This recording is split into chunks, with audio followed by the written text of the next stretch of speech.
Before we begin, what time is it where you are? And where in the world are you listening from tonight? Let us know in the comments. It's always lovely to see how far this sleepy little history travels. And if you enjoy slow, strange stories from the forgotten corners of the past, don't forget to subscribe. There's a new episode every night, and tonight's begins now. It was somewhere between the echoes of night and the long hush of dawn, when a soft rattling would drift through the fog-thick alleys of Victorian London. Tin against wood, a creak of wheels, the delicate slosh of glass bottles filled with barely cooled milk. For the city's earliest risers, or rather those who had not slept at all, this was the sound of the milkman. In modern memory, the milkman is a quaint image, a kindly figure wheeling a cart down suburban streets in the crisp morning light. But in 19th century London, the milkman was a creature of the night, and his customers were often not waking up, but still wide awake, struggling with the unnameable fog of sleeplessness. Insomnia was never named as such in the early years of the century. Doctors wrote instead of nervous complaints, distracted spirits, or a weakness of rest. But the reality was clear in the numbers. A growing population, crowded tenements, industrial noise, and gaslight that glowed long into the night made peaceful sleep a rare luxury. And so arose a demand, one that quietly transformed the rhythms of urban trade. Milk, once a morning product fetched from local dairies, had to be delivered before breakfast. But what if breakfast was being cooked at 4 a.m.? What if families were waking up in separate chunks, practicing the now forgotten tradition of segmented sleep, where waking at 2 or 3 a.m. was not considered abnormal? The city responded in its usual way, through labor. Enter the midnight milkmen. These men, sometimes boys, and often Irish immigrants looking for work that wouldn't compete with the better-paid day jobs, began their rounds well before dawn, with thick boots, oilskin coats, and handcarts packed with clinking bottles. They navigated the cobbled lanes and gaslit passages of working-class districts. Their job was not just to deliver, but to anticipate, to know which families wanted milk at 3 a.m., and which preferred it left by the door closer to sunrise. What's often forgotten is how dangerous this job was. London's streets were poorly lit and worse patrolled. Street gangs, often called buzzers, prowled for easy marks. A milkman's clattering cart and jingle of coins marked him as prey. Some carried clubs or knives. Others simply walked faster, heads low, memorizing every shortcut and alley. But there was another risk, quieter and more insidious: the growing problem of milk adulteration. The Victorian era saw an explosion of food fraud. Milk, especially, was vulnerable. It was often watered down or mixed with chalk to improve its color. Formaldehyde, used as a preservative, became disturbingly common. By 1850, it was estimated that more than half of all milk sold in London was stretched in some way. For those with fragile digestion, the elderly, the poor, the sleepless, this meant constant illness. To combat this, some milkmen began advertising their routes as pure. A few printed tiny slips of paper with the promise of untainted milk, delivered fresh before the first kettle boiled. These self-made guarantees helped forge early trust networks between vendors and the sleepless customers who relied on them. One such man was Samuel Beattie, a former railway porter who lost his leg in an accident and turned to milk delivery to survive. Beattie operated around Limehouse and Stepney, walking his route with a crutch and custom-built cart. Locals claimed he could balance 12 bottles at once, and that he never missed a morning in over a decade. In truth, Samuel's shift began at 1:30 a.m. and ended at 6. He rarely saw the sun. Beatty's customers were a strange mix: factory wives, errand boys, widowers, old sailors who couldn't sleep indoors. Some waited at the curb for him, wrapped in shawls and nightcaps, already awake, already stirring tea. Others left out coins under flat stones or in tin cans nailed to the fence. And there were those who spoke to no one but him. In his journal, preserved in pieces at the Bishopsgate Institute, Beatty wrote of a woman on Bell Lane who never sleeps, not once, and always buys 3 pints for herself, though I never see another soul in her home. And another entry from 1863. Saw the old man from Ropemaker's Row sitting in the rain again. Says the wind carries sleep away from his roof. These were the forgotten insomniacs, not those who sought treatment, or even named their suffering, but those who simply adjusted, lived within the frame of sleeplessness, and reshaped their routines to fit the long, wandering nights. The milkman was not just a deliveryman. He became confidant, witness, and in a quiet way, historian. Yet even as his trade grew, so too did the anxieties of night. The city's new hospitals, built for industry's casualties, began to fill with cases of exhaustion, delirium, and neurasthenia. The doctors were baffled. The treatments were cruel. But always, the city kept moving. Always, there was someone waiting at 3 a.m. for the clatter of bottles. And so the question lingered. Was the milkman serving the sleepless? Or was he helping to make the night feel longer? By the 1860s, London was a city that never truly slept. Beneath the soot-darkened bricks and coal-choked skies, its pulse ran on gaslight and gears. And in the rare quiet hours before dawn, that pulse beat loudest for those who could not, or would not, rest. Among them, the midnight milkman remained a familiar figure. But he was no longer just a convenience. He had become a kind of cultural necessity, woven into the strange rhythms of an age that was still learning how to live with sleeplessness. Victorian insomnia was not always an illness. In fact, it was often seen as a symptom of modernity itself, the price of progress. Writers and reformers worried about overwork of the mind, a phrase found repeatedly in medical journals of the time. Clergymen delivered sermons about the dangers of sleepless nights, warning that idleness in the small hours opened the door to temptation. Drinking, gambling, illicit affairs, even radical thinking.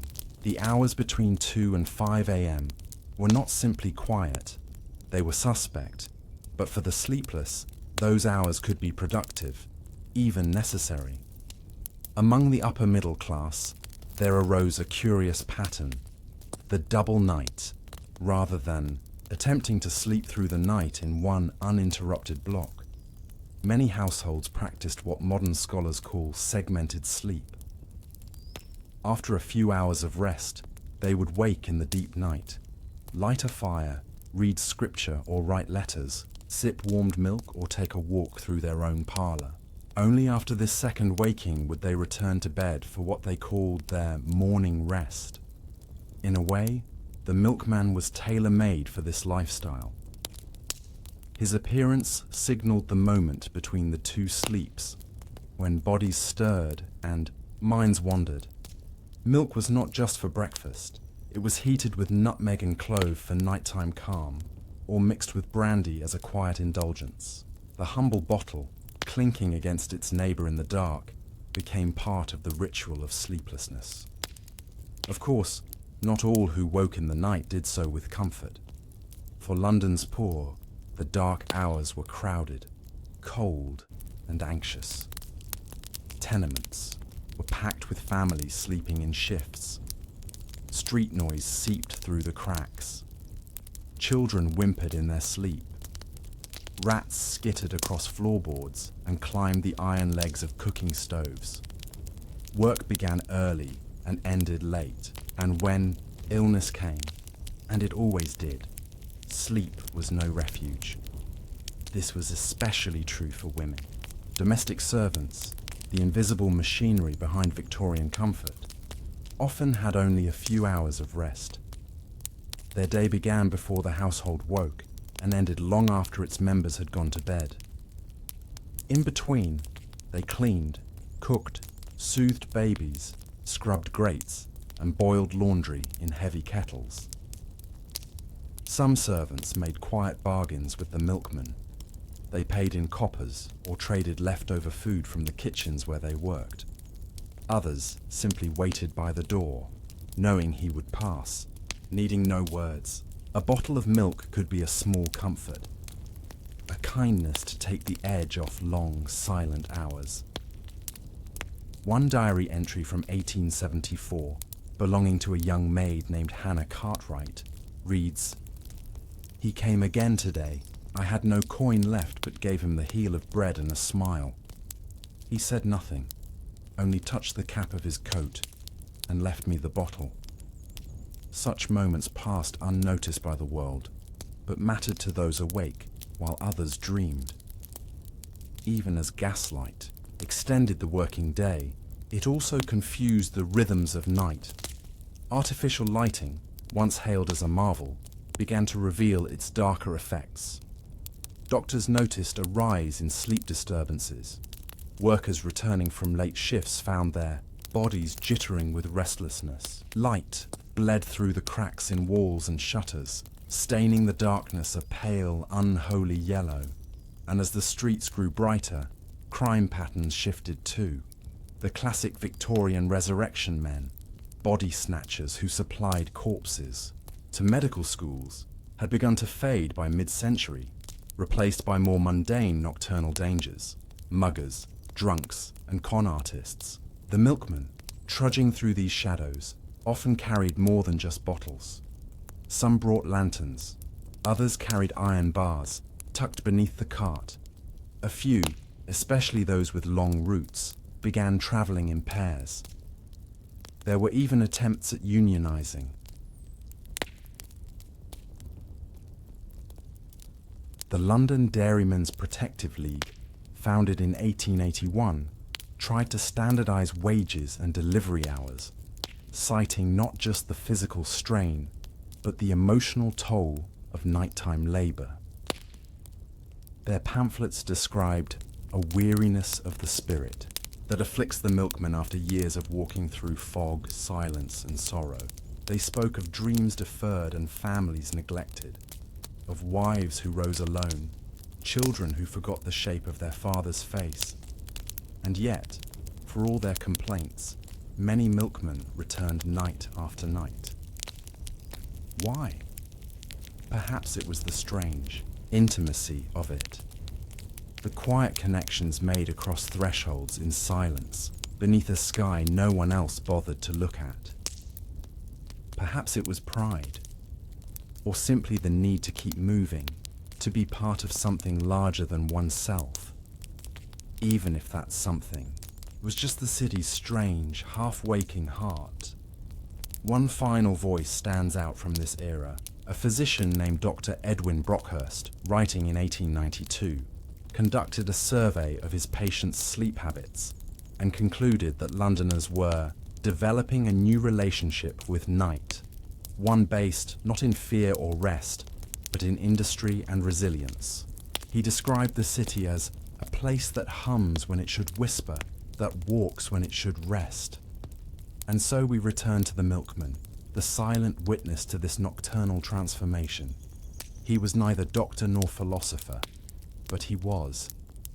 There, always there, watching the shift, bearing witness to the long, restless stretch between dusk and dawn. And the question now becomes, was the milkman delivering milk? Or was he delivering evidence that London had quietly forgotten how to sleep?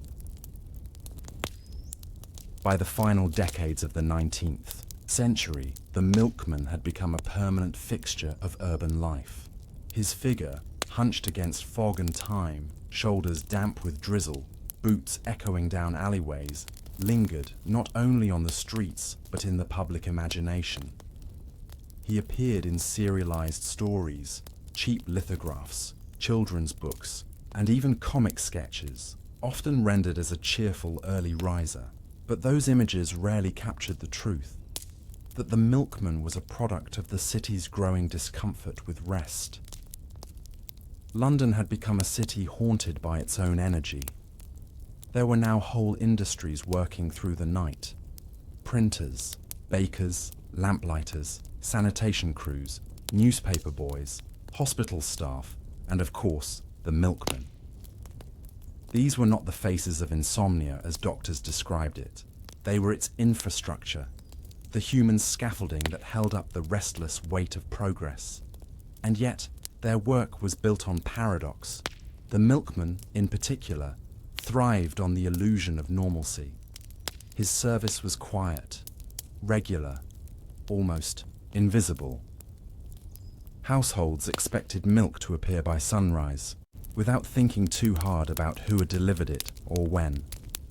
His footsteps, his cart, his clinking bottles. These became part of the ambient texture of the night, neither truly noticed nor forgotten. But as the 20th century approached, something began to shift. The city was changing again. Electricity slowly began to replace gaslight, and with it came even longer hours of artificial brightness. Subways tunneled beneath the ground, telephones shrieked through parlors, and alarm clocks ticked louder than ever. The night was no longer a pause. It was an extension, a second shift, a place to work, produce, consume. And for the sleepless, this meant new forms of company. No longer confined to solitary wandering or whispered conversations with deliverymen, insomniacs could now read electrified newspapers at midnight, send telegrams at 3 a.m., or visit cafes that stayed open past dusk. Even libraries and reading rooms began experimenting with extended hours.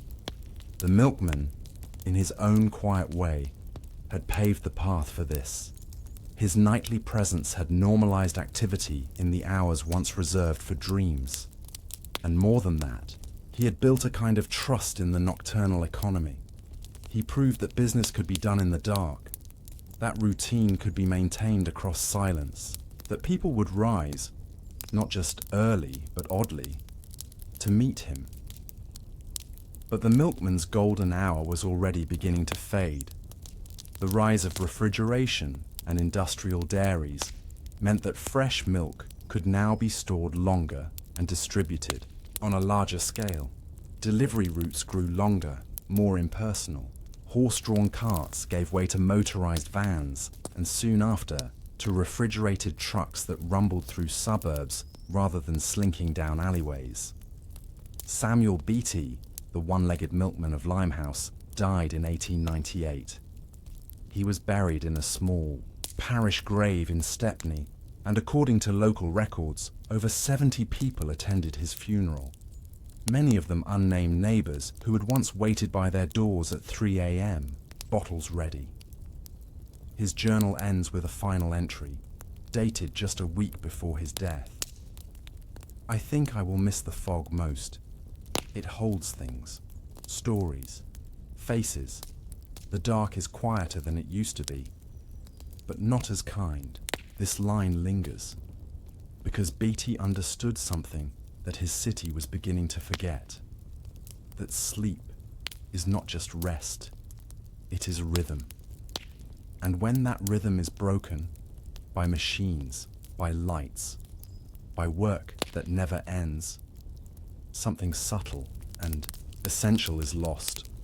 The milkman had never claimed to cure insomnia, but in his own strange way, he kept it company. He softened its edges. He brought warmth, small routines, and the quiet reassurance that someone else was awake, walking, delivering, that the night was not empty. And perhaps that is what the sleepless truly needed. Not always rest, but recognition. By the early 1900s, the role of the milkman had all but transformed. What was once a quiet trade shaped by the rhythms of the sleepless became a standardized service, optimized, scaled, and eventually replaced by supermarket shelves. But the traces remained. Even today, in some forgotten corners of older cities, there are metal rings embedded into stone doorsteps, once used to secure milk bottles against theft or wandering dogs. They are rarely noticed, almost never understood. Like insomnia itself, they are part of a history we no longer name. And so, the story of the Midnight Milkman ends not with a grand event, but with a slow fade, like footsteps down a foggy alley, or the quiet clink of a bottle left on a windowsill. But it leaves behind a question, soft as dawn. When we lost the milkman, did we also lose our last witness to the honest, lonely shape of night? The city of Manchester, sometime in the year 1847. The night is damp, the sky low with smoke, and the narrow back streets hum with the quiet ache of wakefulness, not the peaceful stillness of sleep, but the sort of grim, slow-burning alertness that lives behind tired eyes and clenched jaws. Somewhere in the dark, a bell begins to toll. Not a church bell, not a clock. This one is different, colder, sharper. It rings not for time, but for work. And those who hear it, mostly women and children, do not roll over in bed. They rise. In the industrial quarters of Manchester, long before electric lights or mechanical timekeeping became widespread, life was governed by bells. These bells belong not to churches but to factories, tall, narrow buildings with fireproof floors and smoking chimneys that ran on steam, coal, and the relentless pressure of schedules. The bell was the voice of the mill, and when it spoke, it sliced the night in two. The average textile worker, usually a girl between the ages of 12 and 20, might go to sleep sometime after 9 p.m., exhausted from a 14-hour day spent standing beside clattering looms. If she was lucky, she'd sleep uninterrupted.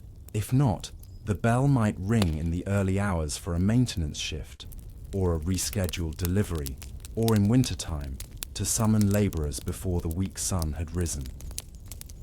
Manchester's industrialists cared very little about the rhythms of sleep. They cared about output. And night work, once rare, began to grow more common. The bell, they claimed, was merely a signal. But for those who lived beneath its reach, it became a source of dread. This was particularly true for families who lived in the tightly packed rows of brick terrace houses that grew up around the mills. These homes, little more than brick boxes with soot-blackened window panes, housed generations under one roof. Children, grandparents, lodgers, the sick, the sleepless. All of them heard the bell, and once it rang, even those not summoned, by it often could not return to sleep. One observer in 1850 described the sound this way: "It is not loud, but it is unkind. It is as if it cuts into the marrow of the morning, whispering that time belongs to someone else." Sleep deprivation in these neighborhoods was not seen as unusual. It was simply a fact of life. Factory children were often short, pale, and irritable. They dozed during meals. But the most curious nighttime behavior to emerge from this world of interrupted rest was what historians now call the bell truce. In certain corners of Manchester, particularly around Ancoats and Chorlton-on-Medlock, neighbours made quiet agreements not to speak, move loudly, or even cook during the hour after the factory bell rang. Why? Because even if only one person in the house had to rise, everyone else often woke up too, and if one person stirred too loudly, they might prevent the rest from falling back asleep. And so these districts developed a kind of whispered, eerie, an hour, a hush not enforced by law, but by mutual exhaustion. During this time, housewives would prepare tea by candlelight using cloth-wrapped pots to muffle the clink of tin. Children pulled their quilts tighter and tried not to listen to the boots shuffling past outside. Cats padded silently over bare floors. The very air seemed trained to wait. Many of the residents, even the chronically tired, began developing what was then called night staring, a condition described in local medical ledgers as a tendency to rise, sit alert, and gaze into nothing after being awakened suddenly. Some doctors believed it to be a nervous affliction, a kind of minor madness brought on by industrial stress. Others thought it might be a form of delayed dreaming. Sleep still caught halfway in the skull, refusing to retreat fully. And yet, life went on. Children were still born. Bread was still baked. Love letters still written. And amidst it all, the bell continued to toll. But over time, questions began to rise, both medical and moral. What happens to a society where thousands of people lose a few hours of sleep each night, year after year? What does it do to the body, to the spirit, to the relationships between people who see each other only in passing, at dawn and dusk, without rest or pause? And perhaps more curiously, did the bell merely summon workers, or had it quietly taught a city how to forget the value of silence? By the 1850s, the landscape of Manchester was threaded with rail lines, chimneys, and clock towers. But it was the factory bell that still governed the pace of life in the worker districts. These bells rang not only to begin a shift, but to end one, to signal overtime, to call for emergencies, to replace a broken foreman, or to summon all hands for deliveries arriving in the dead of night. The bell didn't merely divide the night, it reshaped it. Sleep was no longer a block of rest, but a negotiation with time. As the need for longer production hours grew, especially in textile mills driven by export demand, more and more, factories adopted split or alternating shifts. This meant entire sections of the city never truly went to sleep at the same time. Some families operated like miniature round-the-clock operations, where a mother would leave for the night shift just as her daughter returned from the day's work. The practice created what one reformer called domestic steam engines, households that chugged along constantly, stoked by fatigue and duty. And it wasn't only the women and children who suffered from the strange patchwork of sleep. Many male workers in the foundries and dye works were forced to take night shifts due to wage incentives. But these hours were brutal. Artificial lighting was poor. Coal fires sucked the air dry. The throb of machinery was louder without the ambient hum of daytime street noise, and many men reported a deep sense of unease, a kind of waking dream, when forced to labour under gaslight alone. The Manchester Infirmary began to report a rise in what they labelled night-induced maladies. These included eye strain, skin ailments from long exposure to dye fumes in sealed spaces, and what one attending physician described as night sorrow, a mood marked by irritability, detachment, and lingering hopelessness. Though unnamed, at the time, this may have been an early documentation of the mental health toll exacted by chronic insomnia and night work. But perhaps the most striking records come from a collection of letters preserved at the Working Men's Hall on Mill Street, correspondence between workers, their families, and the managers of textile mills. In one 1856 letter, a girl named Ellen Dorsey writes to her older brother, who had been moved to a night crew, "Dear Tom, I cannot hear the bell now without thinking of your face, walking out in the dark with bread in your coat. Mother prays for you after it rings. We do not light candles anymore when you go. It makes us all too sad." These quiet, overlooked moments filled the hours between dusk and dawn. Many workers described a heightened sense of time, not as something passing, but something looming. The bell was not just a signal, it was a reminder of ownership, that their time was not truly their own. To cope, some turned to nightly rituals, men. Sharpened razors or mended boots by lantern light. Women boiled potatoes with lavender and cloves to soothe their nerves. Children slept with sugar bread in their hands, a small comfort carried into half-remembered dreams. There were no bedtime stories in these homes, only muttered schedules, quiet calculations of who needed to rise next and when. Yet amidst all this, a strange and small culture of resistance began to take root. Some workers, desperate to reclaim the hours stolen by the bell, formed what they called clock clubs. These were informal gatherings that met in the smallest hours of the night, often between shifts or after early bells. They met in narrow kitchens or empty washrooms, sharing weak tea, scraps of news, political pamphlets, and quiet companionship. No loud laughter, no speeches. Just the shared understanding that in a city that never truly slept, stolen silence was a kind of rebellion. Occasionally, these clubs evolved into more structured networks. They shared alarm systems, crude arrangements of string and bells run through holes in walls to wake one another gently. They took turns sitting with sick children so mothers could rest for a few hours. They marked one another's birthdays with small notes slipped under the door after midnight. To outsiders, these moments were invisible. To historians, they are barely preserved.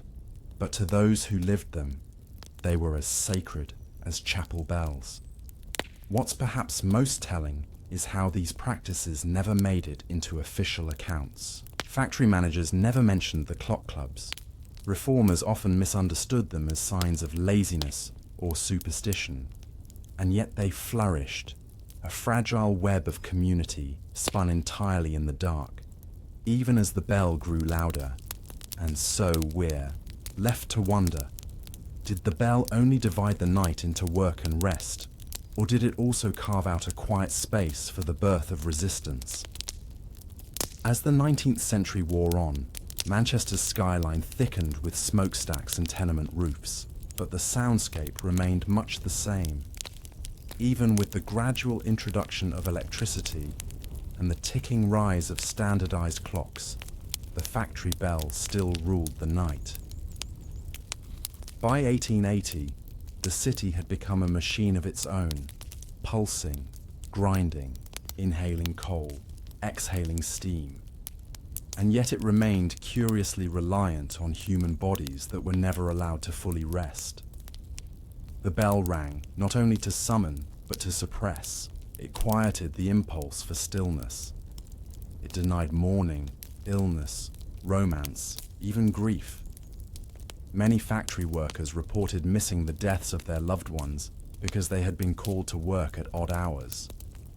Others remembered whispering last, words to their parents in the hour before the bell sounded, knowing they would not return in time to say goodbye. And then there were those who simply faded between shifts. One doctor in the Ardwick district recorded what he called black sleep, instances where patients simply collapsed into unconsciousness for 20 or 30 hours after months of interrupted rest. He did not see it as a health failure, but rather a grim necessity. He wrote, "There is a point at which the body reclaims what was taken from it. The bell may command, but the bones do not obey forever." Yet even with these grim realities, the people of Manchester developed mechanisms to live with the bell rather than against it. Some factory supervisors, particularly those with family connections to the neighborhoods they employed, began adjusting bells in small, almost secret ways. Shifts were rotated in quieter patterns. Bell sounds were shortened or softened for certain quarters. A few mills even allowed a grace minute, where workers could arrive late without penalty if the second bell was used instead of the first. These were small mercies, but they mattered. In turn, the community adapted. Music halls began scheduling late-night performances to entertain shift workers. Bakers coordinated their night loaves with factory end times. Some boarding houses hung coloured lanterns in their windows. Red for night shift, blue for day, so the returning worker could know in silence whether the house was asleep. These fragments of accommodation slowly signalled a shift, not in the bell itself, but in the city's understanding of what it meant to live without sleep. It was during this time, in the late 1880s, that a group of night shift workers in Hume began what they called the Bell Ledger, a simple record book kept at the back of a shared tenement pantry. In it, residents noted every time the bell rang outside scheduled hours, along with a line or two describing what they had been doing. Some entries are stark. 4:15 a.m. rang twice. I was brushing ash off the baby's blanket. 3:47 a.m. rang. Mary had just fallen asleep. 5:00 a.m. rang. I was remembering my father. The ledger grew to 183 pages before it was abandoned. Its last entry reads, 2 a.m. No bell, just rain. We listened anyway. By the turn of the century, labour reformers were gaining ground. New laws began limiting the hours women and children could work. Factory acts introduced inspections. Whistles began to replace bells in some mills, while others experimented with silent shift cards and printed rosters. The bell began to fade, but it never quite disappeared. Even in 1910, there were still corners of Manchester where it rang through the fog like a ghost. Not every worker resented it. Some said they missed it when it stopped, not because they enjoyed its summons, but because it had become a companion, a cruel one perhaps, but familiar. Sleep returned in patches, but by then, a culture of wakefulness had embedded itself too deeply to be undone. Manchester, and cities like it, had learned how to live without silence. And so, in the quiet, before dawn, as factory windows fogged with condensation and rooftops bled pale light into the sky, there remained the memory of the bell. The memory of a city where even the night was broken into pieces. And the question that outlasted it, was the bell simply a tool of industry? Or had it reshaped what an entire generation believed rest was supposed to feel like? In the mining towns of northern England, time moved differently. It was not marked by bells or clocks, but by lungs and light, or rather, the absence of both. In places like Durham, Wigan, and Barnsley, whole families lived by the breathless rhythm of the coal mines. The sun was irrelevant. The clock face, a mere suggestion. What mattered was the next shift, the next descent into the dark. And for many miners, sleep came not in long, peaceful hours, but in broken handfuls scattered across the day, snatched between shifts, meals, and the occasional wash. It was not uncommon for a collier to sleep twice a day in fits of 2 to 3 hours, fully clothed, lying beside his boots. Children, too, often adopted these rhythms early, especially in households with rotating labour across generations. The coal itself, black, dusty, coarse, seeped into everything. It clung to bedsheets, floated in soup, settled into the folds of curtains, and dulled the lungs until even rest felt heavy. But sleep was more than scarce. It was unsafe. Many miners, particularly those working the night shifts, found it difficult to sleep soundly during the day. Noise from carts, livestock, neighbours, and younger siblings made deep rest nearly impossible. Even in mining rows, where workers understood the importance of quiet, the sheer number of people crammed into small cottages meant silence was a luxury. And then there was the matter of washing. A miner could not simply climb into bed after a shift. His skin was coated with coal dust, his boots reeked of sulfur, and his hair clung to grime. But hot water was limited. Many homes had only a kettle or small iron tub for bathing, shared among 5 or more people. This meant that by the time a man was clean, the little window of rest he'd carved had already shrunk. For many, sleep became a tactical act, a short, necessary collapse. Some colliers even trained themselves to fall asleep instantly, sitting upright in wooden chairs, heads bowed against the wall. One miner from Lancashire was said to be able to sleep with a half-eaten slice of bread still in hand, never dropping a crumb. He'd bite, breathe, and snore, all at once. This lifestyle bred a sort of resigned awareness. Miners did not complain about being tired. They expected to be tired. It was simply how life was organized, in shifts of darkness and short, coal-dusted rest. This system of sleep-in shifts became especially common during the height of the Industrial Revolution, when coal production surged to meet the energy demands of factories, railroads, and shipbuilding. Mines operated 24 hours a day, with 3 rotating shifts. A miner might work from 2 a.m. to 10 a.m. one week, then flip to a 10 p.m. to 6 a.m. schedule the next. There was no consistency, just adaptation, and with these shifts came risk. Fatigue underground was deadly. A single missed step, a slipped tool, or a moment of drowsiness near an unshored beam could mean disaster. Cave-ins, gas leaks, and flooding were common, especially in older pits, where safety standards were sparse and inspection was infrequent. To combat this, some miners turned to rituals. They chewed licorice or drank strong tea laced with treacle before descending. They rubbed salt behind their ears. Others carried charms sewn into their coats, coins, bits of bone, a ribbon from a child's bonnet. These weren't for luck. They were for alertness. A reminder to stay sharp when the body wanted nothing more than to rest. Women in mining households developed their own practices to accommodate sleepless men. Meals were prepared in silence.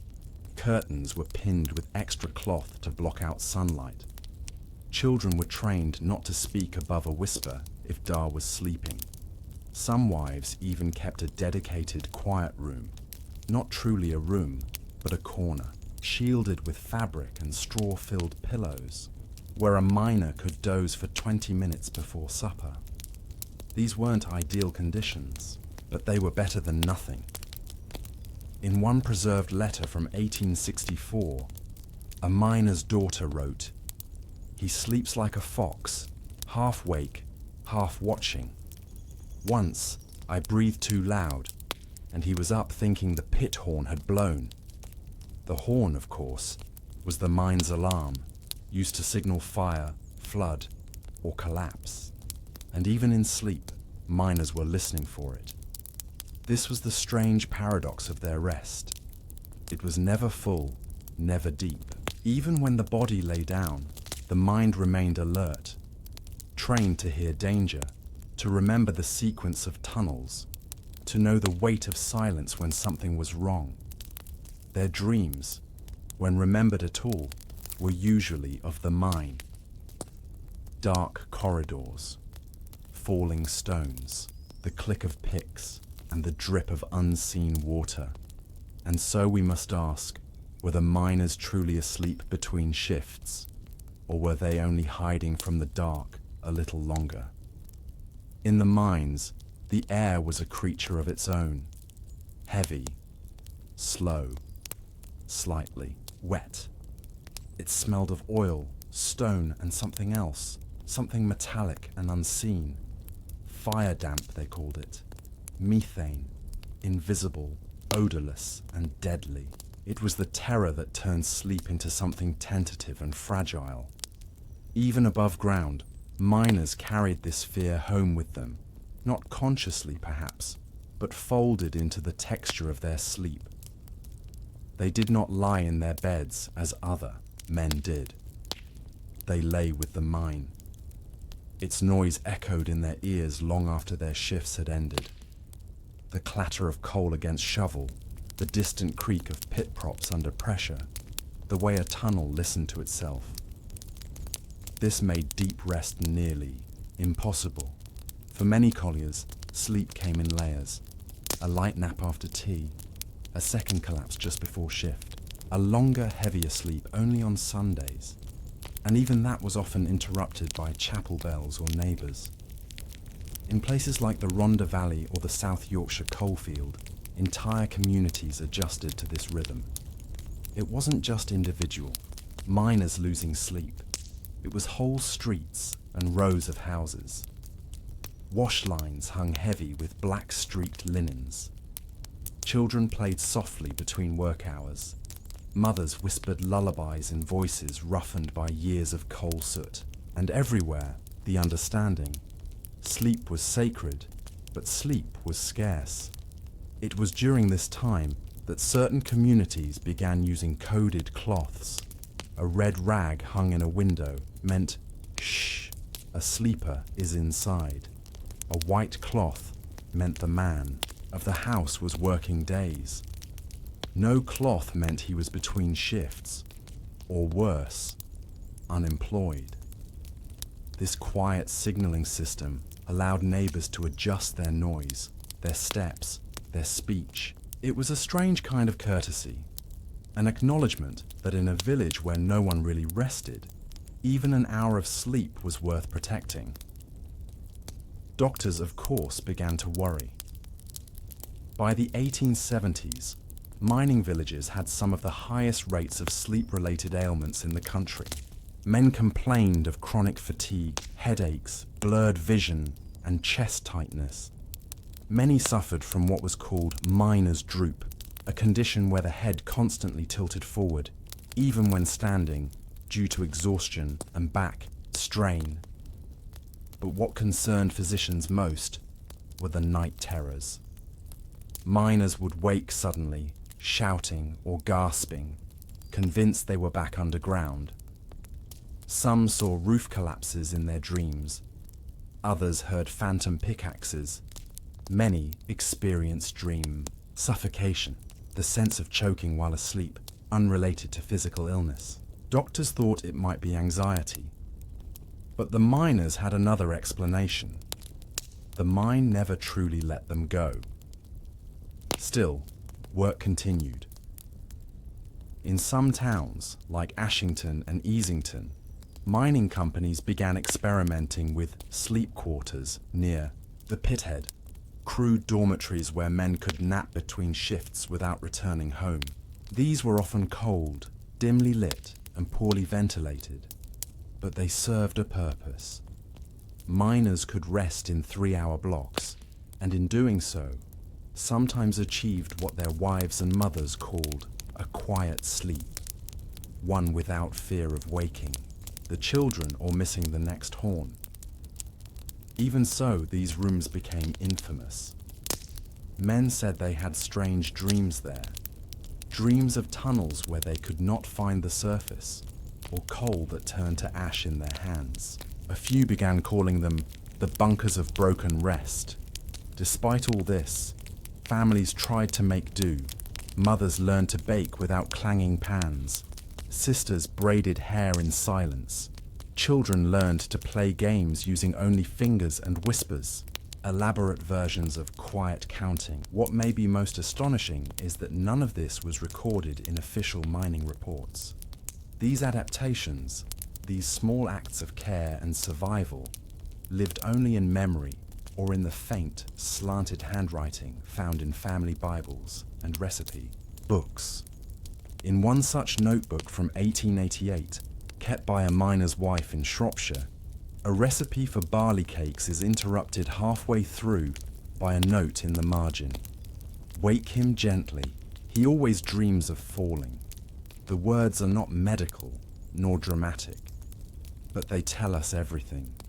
That sleep, for the miner, was not just rest. It was negotiation, with time, with danger, with the strange intimacy of a world where men lived in darkness and dreamed in soot. And so we wonder again, when a miner closed his eyes, was he sleeping to recover, or just hiding from the weight of stone above? By the close of the 19th century, coal mining had become both the backbone and the burden of Britain's industrial might. Towns built entirely around pits now dotted the countryside like soot-covered archipelagos, each governed by the same triad: the shift horn, the coal cart, and the chronically tired body. In these towns, the clock no longer measured time, it measured fatigue.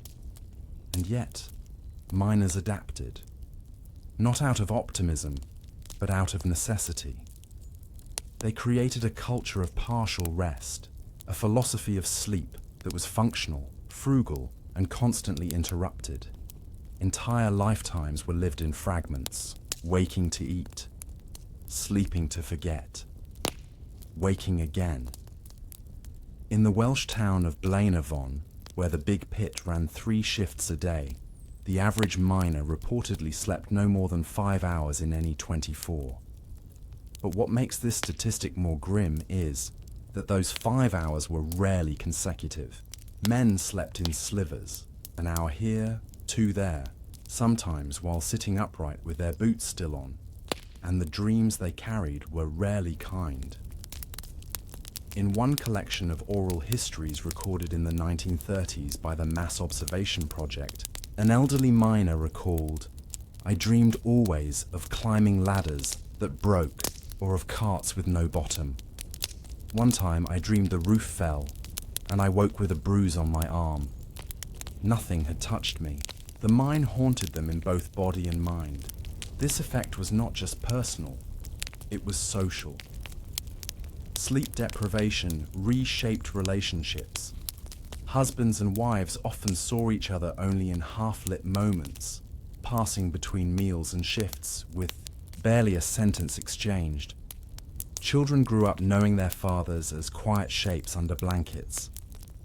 Laughter in the home was subdued, not from sadness, but from accommodation. The house revolved around sleep like the earth around the sun. Some families invented peculiar customs to make light of it. In the Northumberland village of Pegswood, there was a tradition known as second breakfast, where children were allowed a second meal, not because of hunger, but because their father's sleep cycle was off, and they wanted to eat alongside him.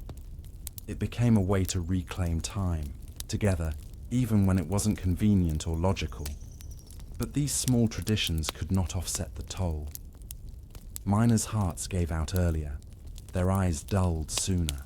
Many developed what local doctors described as permanent dusk, a condition where the pupils failed to react sharply to light, leaving the men squinting in sunshine, as if still adjusting to the pit.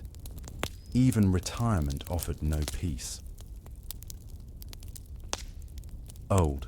Miners often found themselves waking at the hour of their old shifts, 2:45 a.m., 5:30 a.m., 10 p.m., long after the mine had closed. Their bodies, trained by decades of repetition, refused to forget. One man said, "I've not been down the pit in 20 years, but I still wake before the whistle. I lay there, listening for it, knowing it won't come." There is something profoundly quiet in that image. An old man lying awake in the dark, expecting a sound that no longer exists. But there were those who tried to change things. In 1902, the Coal Mines Regulation Act introduced standardized working hours, limiting the length of shifts. Inspectors were sent to ensure conditions were safe, or at least safer. Doctors began to advocate for sleep hygiene, encouraging workers to create consistent rest schedules and reduce caffeine and tobacco use. But these efforts came late. and often without enforcement. In truth, the culture of broken sleep in mining towns had already become tradition. It was taught from father to son: sleep lightly, wake quickly, do not dream too deeply. And it is here that we arrive at the strange resilience of these communities.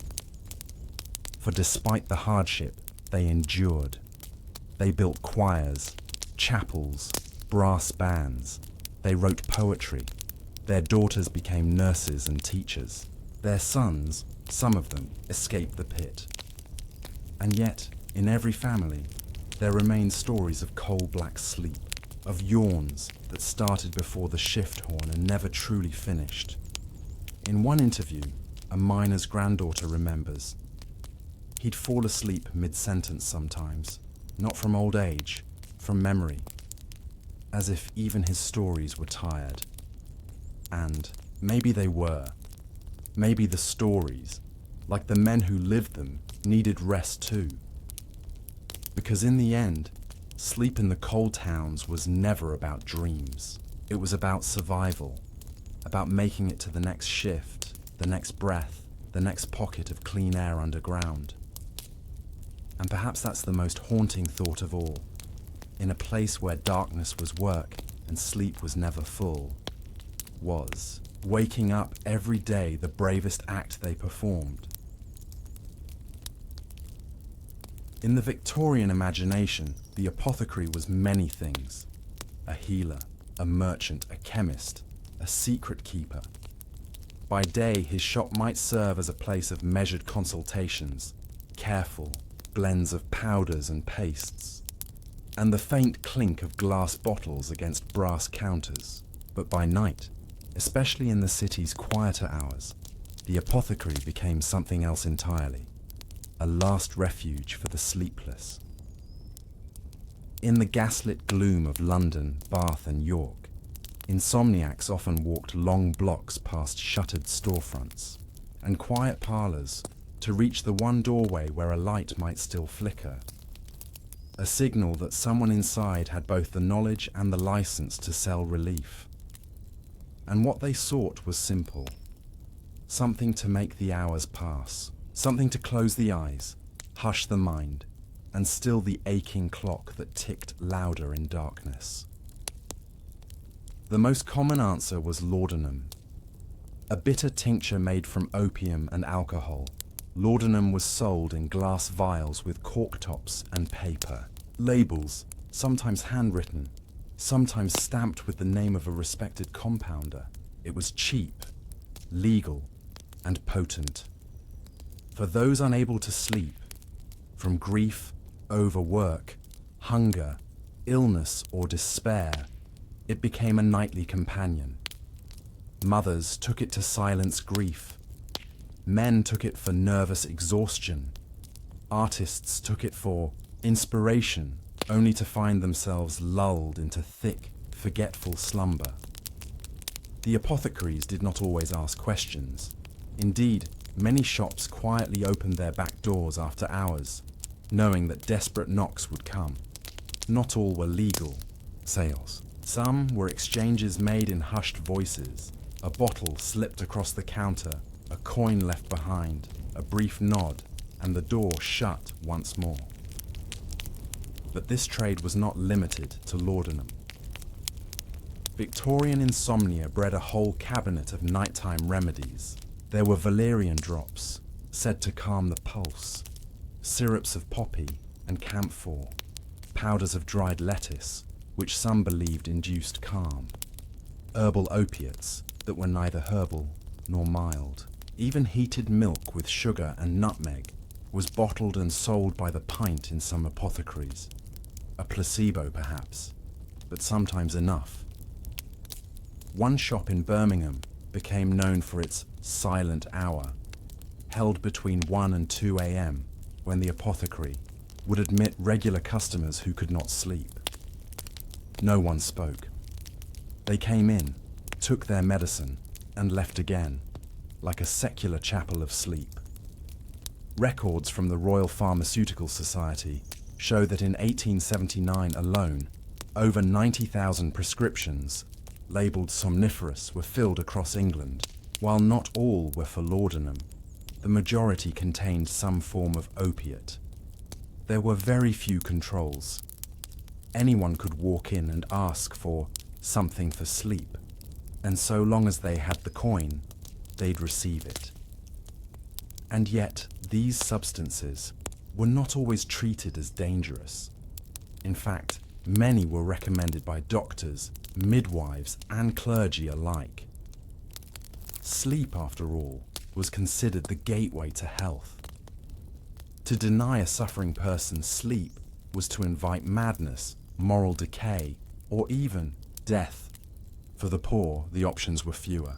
They could not afford the finer preparations, but they might buy sleeping draughts from itinerant cellars, often made in back kitchens or basement rooms. These concoctions were more dangerous, laced with cheap alcohol, unknown herbs, or reused opium soaked from discarded bottles. Still, they were popular. In the alleyways of Spitalfields and the slums of Liverpool, these potions passed from hand to hand as casually as bread. One tragic account from 1884 tells of a widow named Frances Green, a seamstress who lost 2 children in a single winter to illness. After weeks without rest, she was found unconscious in her boarding house bed, a bottle labelled Night Soothe by her side. She survived, but never fully recovered her speech. Her neighbours said she had not slept in days before the bottle. This was the hidden cost of the era's sleeplessness, not just fatigue, but a quiet epidemic of chemical escape. And at the centre of it all stood the apothecary, surrounded by shelves of neat jars and brown bottles, dispensing a strange mercy to those who asked for nothing more than silence. Of course, not all apothecaries were reputable. Some were little more than disguised opium dens. Others cut their medicines with chalk or reused bottles without cleaning. But the more established chemists took pride in their craft. They measured, labelled, wrapped, and advised with a solemnity befitting the hour. They understood the gravity of 2 a.m. and treated the sleepless with a kind of gentle formality. One ledger from a shop in Norwich includes a list of customers with notes beside each. Mr. W. Clerk takes 1 spoonful nightly, widowed. Mrs. A. Child lost to scarlet fever, no rest since, 2 draughts per week. Boy, age 11, brings coin from father. Do not serve more than 10 drops. These notes, scrawled in the margins, tell us more than any law ever could. That the apothecary was not merely a businessman. He was a chronicler of sorrow. And so we're left with the flicker of a gas lamp over polished wood. And the question that hung in the silence, were they buying sleep from the apothecary, or just renting a few hours of forgetfulness?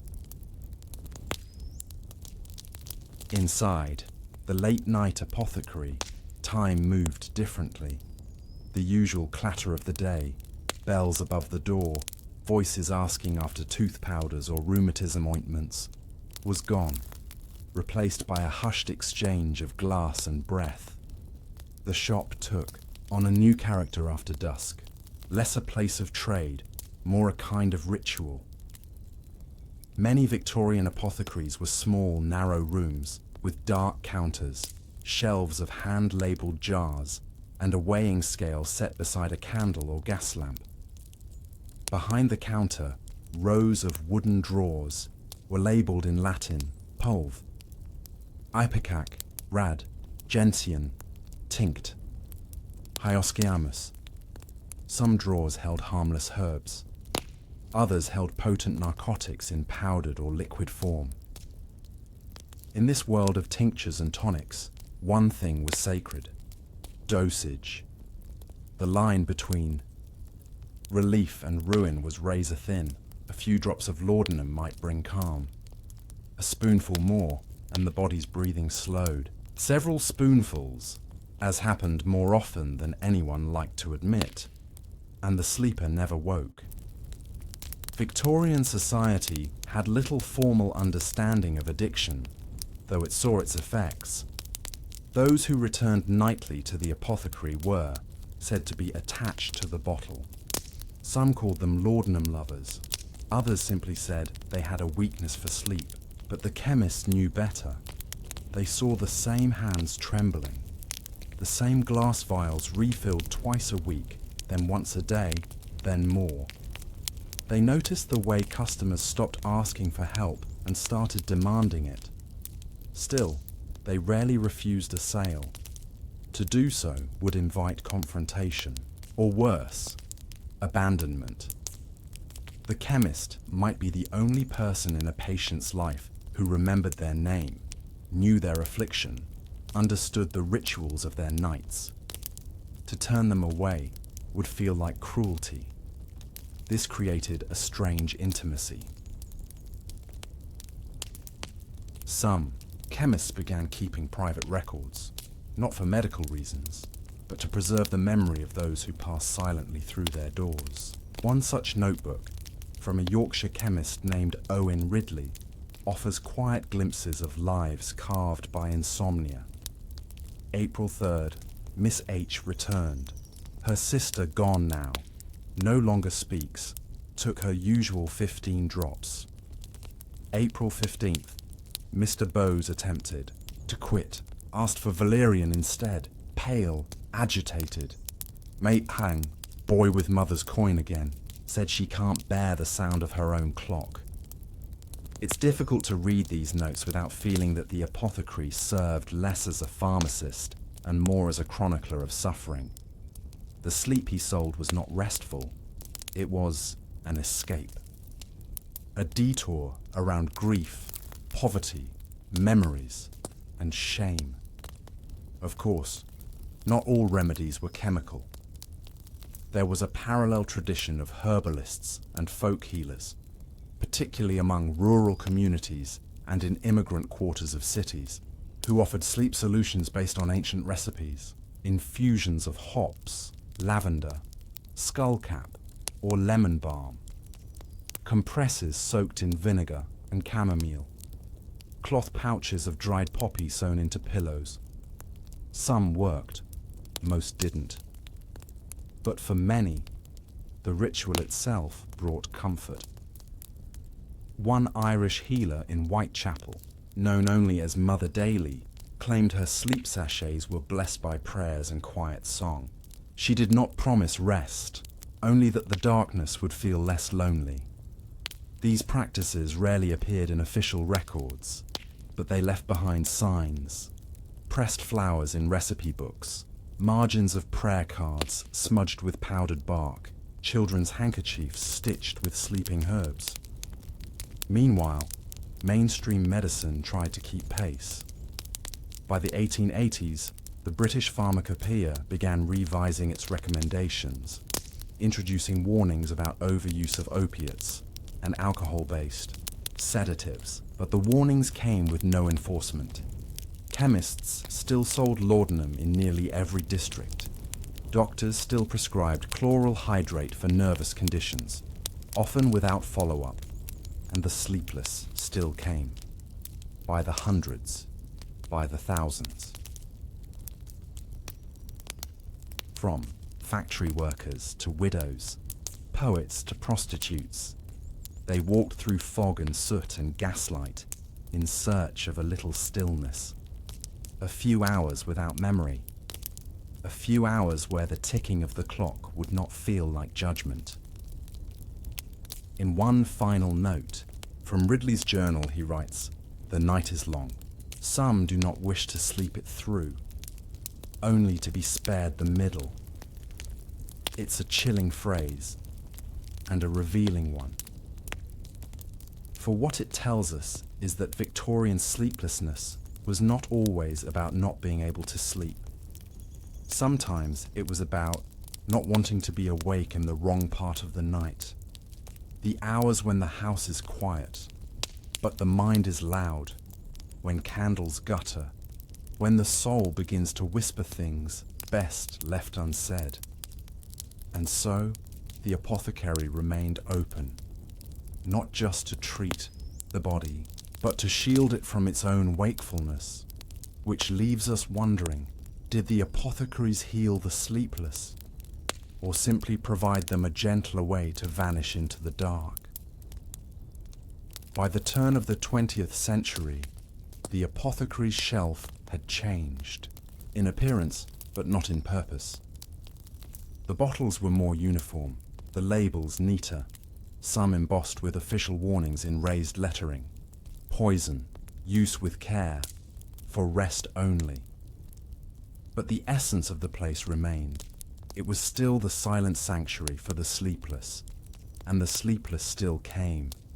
Though the newspapers warned of accidental deaths by tincture, though pamphlets from emerging medical boards began to speak of opiate dependency, the demand for nighttime cures only increased. Insomnia had evolved from a personal inconvenience to a quiet epidemic, and now it had a more formal name. Doctors began using terms like neurasthenia, nervous prostration, and eventually simply chronic insomnia. These were diagnoses most often applied to middle and upper-class patients, clerks, widows, housewives, scholars, people whose lives demanded constant mental exertion and self-control. Sleep, in this new language, became something that needed to be managed, like digestion or circulation. Apothecaries adjusted accordingly. They began offering pre-mixed night drafts with measured alcohol to opium ratios, soothing syrups, powders wrapped in wax paper, tablets laced with bromide. For the chemist, the late-night customer had become not only predictable but lucrative. One chemist near Bristol even advertised dreamless sleep in 4 drops, no hangover, no memory. His product was a mixture of laudanum, ether, and clove oil.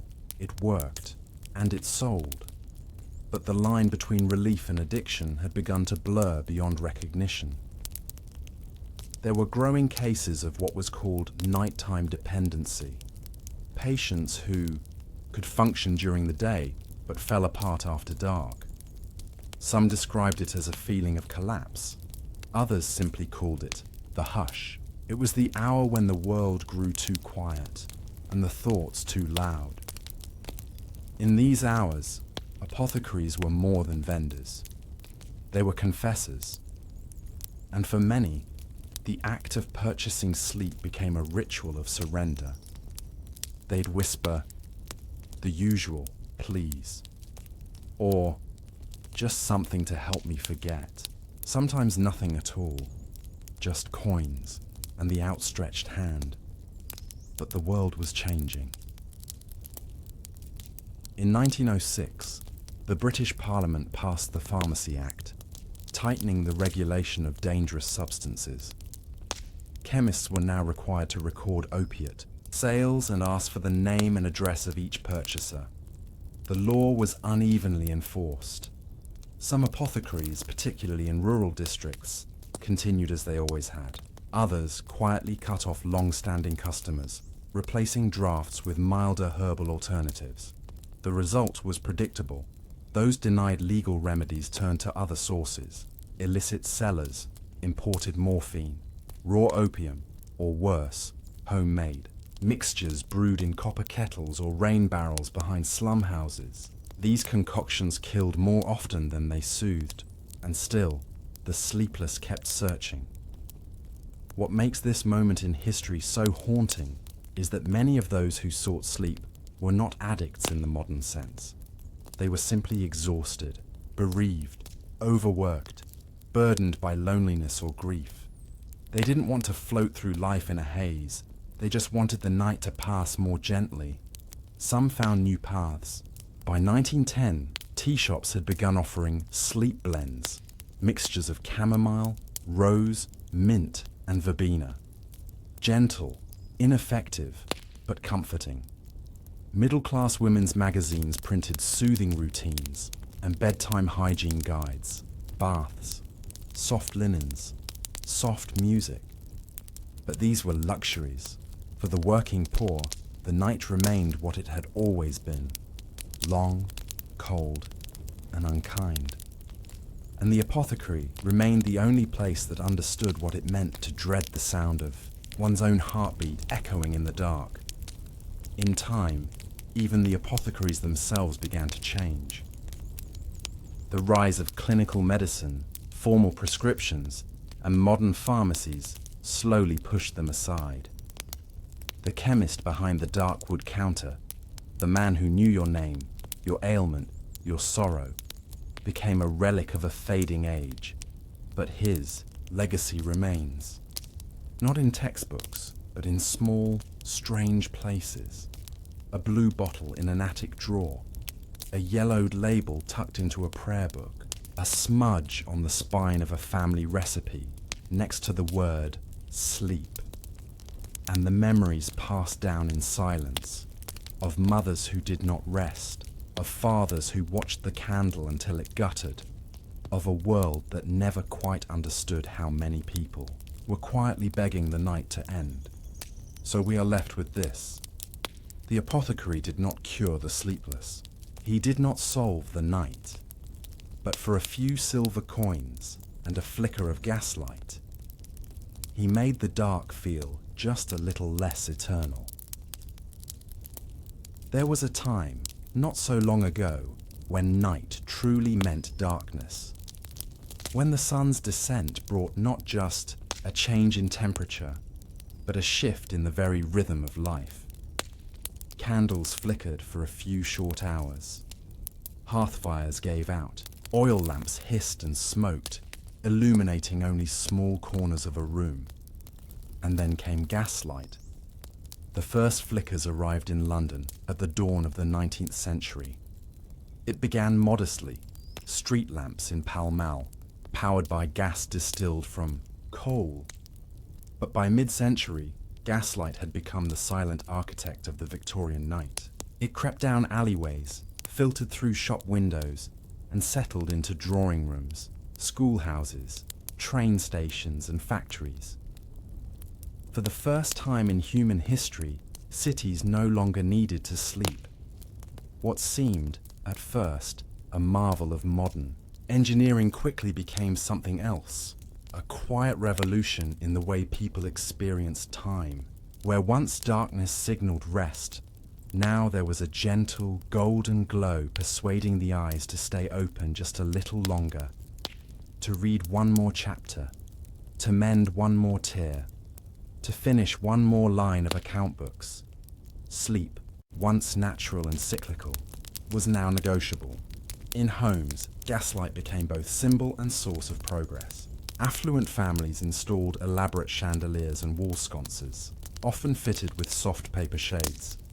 Middle-class homes used smaller adjustable fixtures over dining tables or desks. Poorer households, if they had access to gas at all, might share a single jet in a shared hallway, a flickering glow that barely touched the corners of their living space. But whatever the arrangement, one thing became clear. People were staying awake longer, and not just because they wanted to. They were being subtly urged to by the light itself. Doctors began to take notice.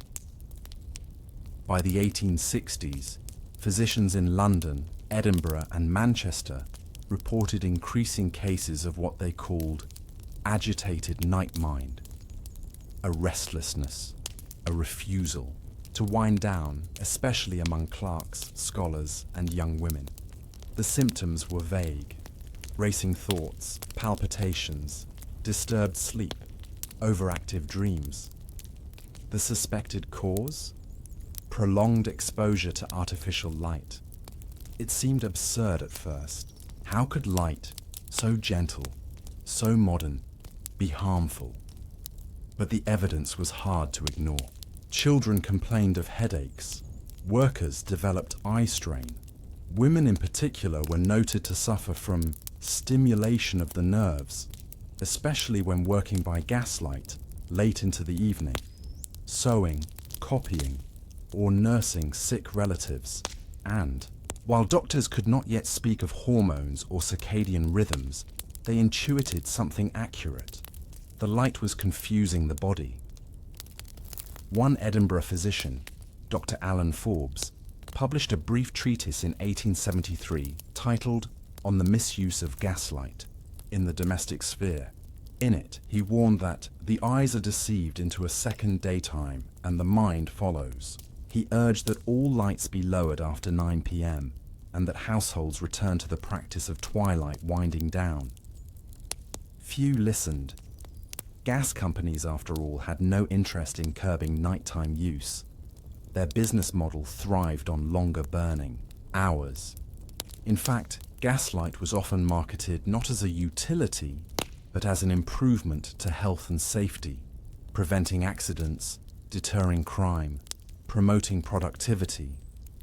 And so, the lights stayed on, even as sleep faltered. Writers and poets of the era captured the change in subtle ways. Diaries from the 1850s and 60s often mention the soft glare of gaslight, or the long quiet of gaslit hours. It was romantic, enchanting, but it also marked a shift. No longer did the world fall silent after sunset. Instead, the city shimmered, pulsed, and whispered, "Not yet. Stay awake a little longer."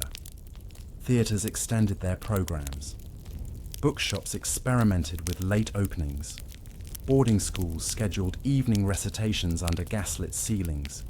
And factory owners, seizing the moment, added night shifts to their operations, made possible by rows of humming gas jets that illuminated their work floors in a perpetual yellowish haze. For some, this was progress.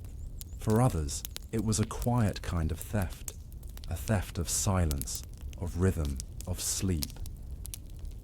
One observer in a Manchester newspaper put it bluntly, "We have traded the stars for a ceiling of flame, and in doing so, we have lost the right to rest when darkness falls." But the question lingered. Was gaslight truly a blessing of modern life, or had it gently, silently, made rest feel like laziness? By the 1870s, the soft yellow flame of gaslight had become as familiar to urban Britons as the clatter of horse hooves, or the distant call of a paperboy. What had once been hailed as an industrial marvel had now settled into the fabric of daily and nightly life.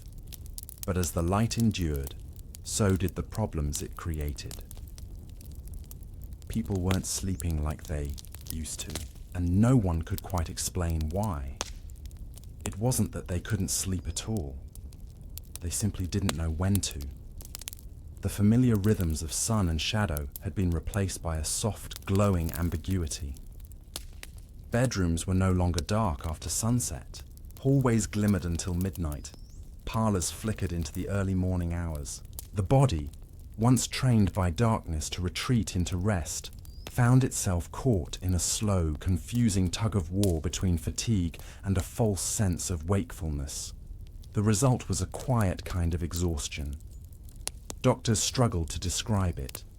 They spoke of shallow sleep, over-vivid dreaming, and a decline in nocturnal composure. In plainer terms, people were tired, not from work alone, but from a lack of stillness, from a night that no longer truly ended the day. In homes, the effects played out subtly but persistently. Children grew irritable. Mothers stayed up too late finishing tasks that could have waited for morning. Fathers lingered at writing desks, rereading reports they'd already memorized. Meals shifted later. Baths were postponed. Letters written under gaslight took on a more nervous tone. Sentences meandering, thoughts unfinished. There was even a rise in what domestic columnists called midnight melancholy, a kind of restlessness that settled in just after the fire was damped and before the lights were finally extinguished. It was the hour when the house was quiet, but not yet sleeping, the hour when regrets surfaced. In response, some households tried to adapt. A few well-to-do families created dark rooms, places with no gaslight fixtures, lit only by candles, where members of the household could go to prepare for bed. These were intended as transitional spaces, a modern replacement for dusk. But they rarely lasted. Gaslight was too convenient, too modern, and increasingly too expected. Even the poor, whose access to gaslight was limited or shared, found themselves caught in the same pattern. Shared tenements often had a single gas jet in a hallway or kitchen, but rather than using it strictly for meals or necessities, families lingered, neighbors gathered, tea was brewed, stories told. It became a reason to stay awake, a comfort against the dark, but also a thief of rest. One seamstress in Whitechapel wrote in her journal in 1878, "I find no time to rest before the light is gone, and when it is, the silence feels too sharp. I must light it again just to feel I'm not alone." It wasn't just the light that kept people awake. It was what the light suggested: possibility, company, distraction. Under the glow of gaslight, tasks felt unfinished. Conversations felt incomplete. Rest felt optional. Factories, meanwhile, took full advantage. Night shifts became standard in mills, printing presses and assembly houses. Gaslight made it possible to run operations around the clock, but it also introduced new risks. Prolonged exposure to gaslight, especially in poorly ventilated buildings, caused headaches, eye strain, and a strange, lingering nausea in many workers. Some began calling it light sickness. In coal towns and railway hubs, workers developed new sleep schedules. Instead of a single 8-hour rest, they broke sleep into 3 or 4 hour chunks, one after a shift, another before supper. These cycles, once rare, became normalized in industries powered by round-the-clock illumination, and yet society did not view this as a loss. It was framed as progress. Articles praised the industrious spirit of the modern worker. Households boasted of using gaslight to educate children late into the evening. Men compared gas fixtures like trophies, brighter, cleaner, more finely shaped. Sleep, meanwhile, became a private inconvenience, something to be endured quietly, shortened politely, and never, ever allowed to interfere with productivity. Still, a few voices pushed back. Writers like John Ruskin and Henry Maudsley expressed concern that modern light was disrupting the soul as well as the body.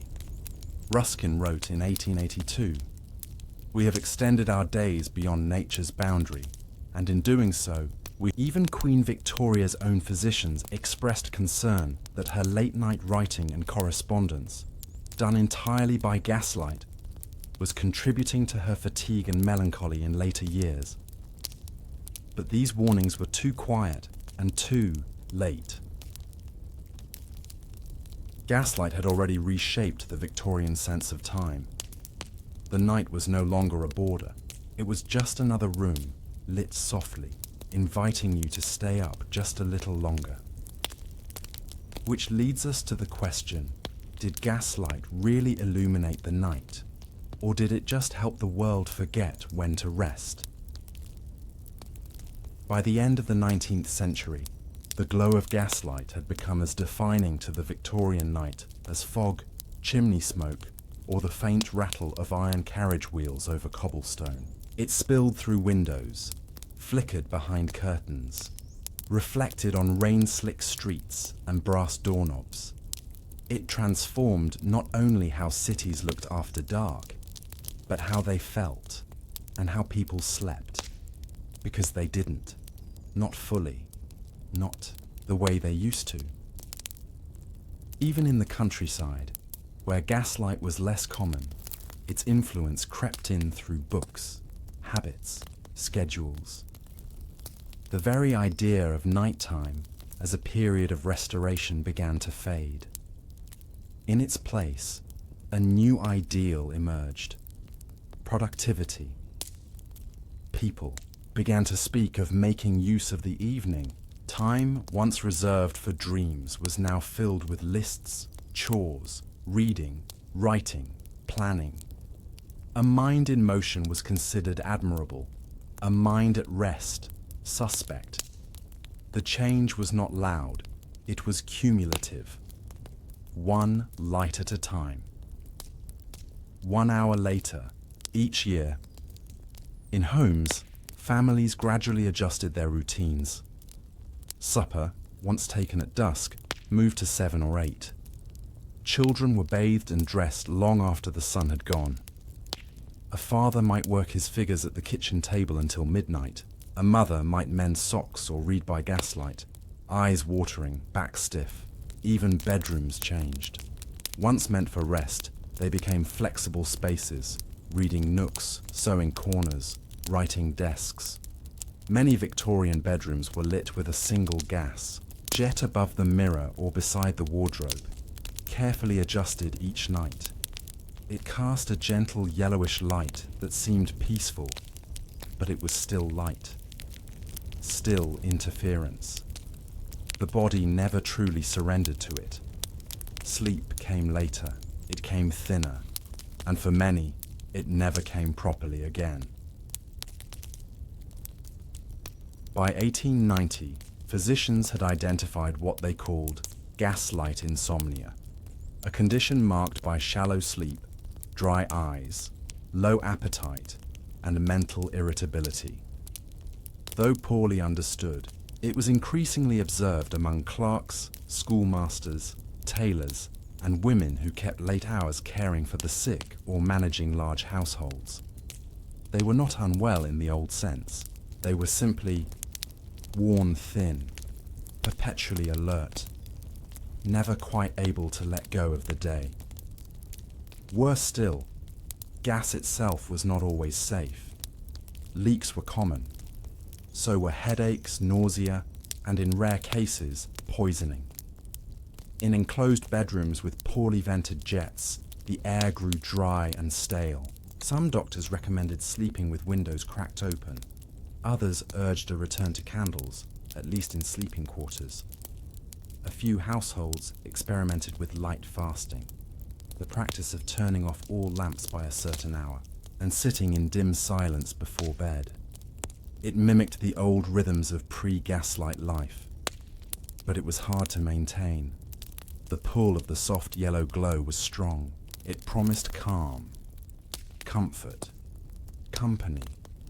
Even in its quietest form, gaslight extended the illusion of day, and illusions, as always, are difficult to resist. In literature, the change was noted but rarely criticized. Novels described rooms softly, lit by gas, as cozy, intimate, even romantic. Rarely did characters comment on the sleep they lost or the mornings that felt heavier. It was assumed, accepted, a new normal. But diaries tell a different story. One from 1894, belonging to a governess, in Leeds reads, "The child sleeps poorly. I suspect it is the late reading. He stares at the ceiling long after the pages have gone dark. I, too, hear the flicker of the gas in my dreams." And from a widower in Surrey, "There are nights I do not remember closing my eyes, only the lamp's shadow moving slowly on the wall." The gaslight's influence didn't end with sleep. It crept into health, mood, memory. Studies in the early 20th century suggested that prolonged exposure disrupted not only sleep cycles, but digestion, heart rate, and even vision.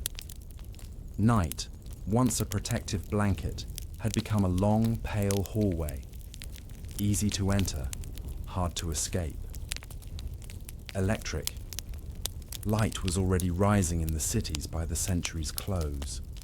Brighter, cleaner, quieter.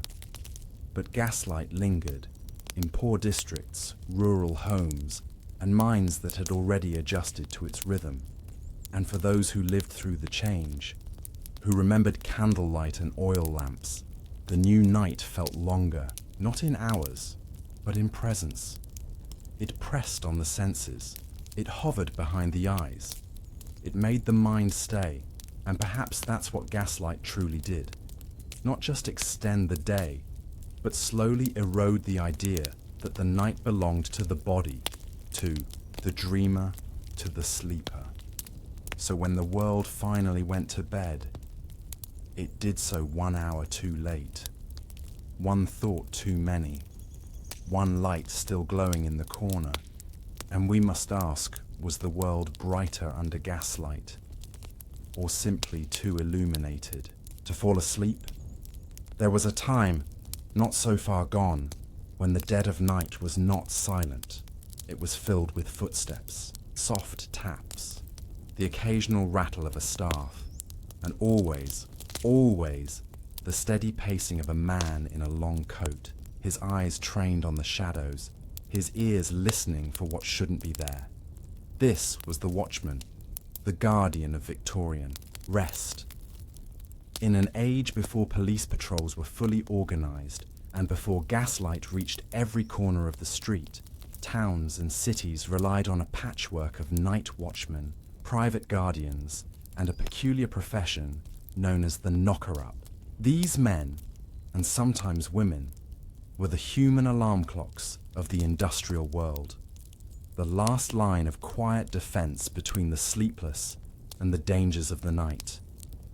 And yet, they themselves rarely slept. The city did not yet hum with electricity, but it pulsed with the low breath of industry, smoke curling from late-night bakery ovens, printing presses thumping out dawn editions, hansom cabs clattering across cobbled alleys. Somewhere in this soft chaos, a figure moved with purpose. He might carry a lantern, or a cudgel, or more often, a long stick tipped with felt or wrapped in leather, used not for violence, but for knocking gently on windows. He wasn't there to frighten. He was there to remind, to say, it's time. The knocker-up, or waker, as he was sometimes called in Lancashire, would begin his rounds as early as 2 a.m., moving door to door in factory neighbourhoods, gently tapping on panes of glass, sometimes once, sometimes twice.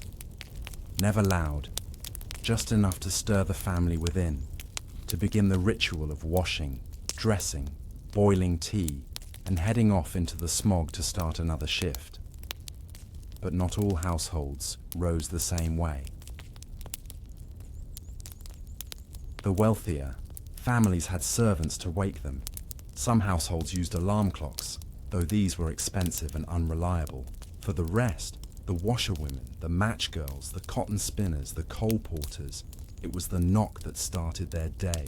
And what's often forgotten is that many of these households left payment for their knocker-up outside, tucked into window ledges or tin boxes. The relationship was built on trust, on quiet routine, on a kind of intimacy that only exists between those who share the burden of being awake when the rest of the world is not. And yet, there were dangers. The streets at night, particularly in fog-heavy towns like Liverpool, Glasgow, and East London, were neither safe nor still. Drunkenness, petty theft, fires, and domestic violence surged after sundown. There were no emergency phone calls to be made, no reliable police presence in poorer districts. The watchman was often the only figure of authority visible between the hours of 10 p.m. and dawn, but his power was informal and limited. If he heard a cry, he might investigate. If he saw smoke, he might bang on doors until someone brought water, but he carried no badge. Often, he was elderly or wounded, a man too old for factory labour, but still steady enough to walk and observe. He was paid little, but knew everything. Which houses argued late, which ones were behind on rent, which children wandered. One account from a Sheffield foundry district in 1871 reads, The watchman is our calendar and our conscience. He knows if the man went to work. He knows if the girl is with child. He sees the fire before it catches the roof. There is something almost priestly in that role. A midnight witness, not to crime or drama, but to the quiet patterns of ordinary life. And yet, the knocker-up was not a figure of surveillance. He was a facilitator, a boundary marker between sleep and obligation. Without him, many would have slept through their shifts, missed the only train, lost half a day's wages. And so he walked, always just ahead of the city's earliest risers, leaving behind only soft taps and a sense that someone was watching, not to judge, but to keep time. His tools were simple: a pole, a note ledger, a tin whistle if needed.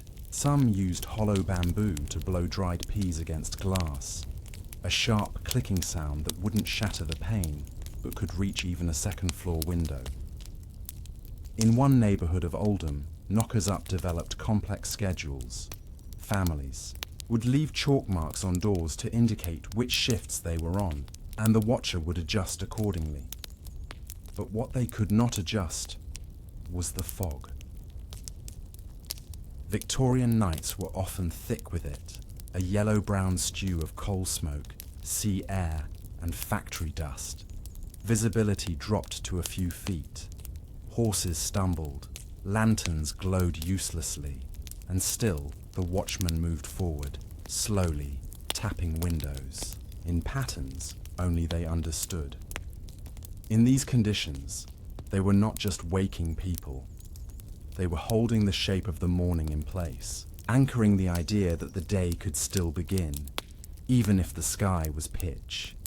And so we ask, were the knockers and watchmen truly guiding others to work, or were they quietly holding the city's sleep in place, one tap at a time? By the middle of the 19th century, Britain's growing industrial towns had become creatures of two distinct moods: daylight industry and nighttime drift. In the long hours between midnight and sunrise, cities like Hull, Bradford, and London's East End transformed into places of both hush and hazard. It was into this murky space that the watchman stepped, quietly, steadily, half visible in the flicker of a street lamp or the bloom of a lantern haloed by soot. He didn't carry a gun. He wasn't a policeman. His presence was less about authority and more about continuity.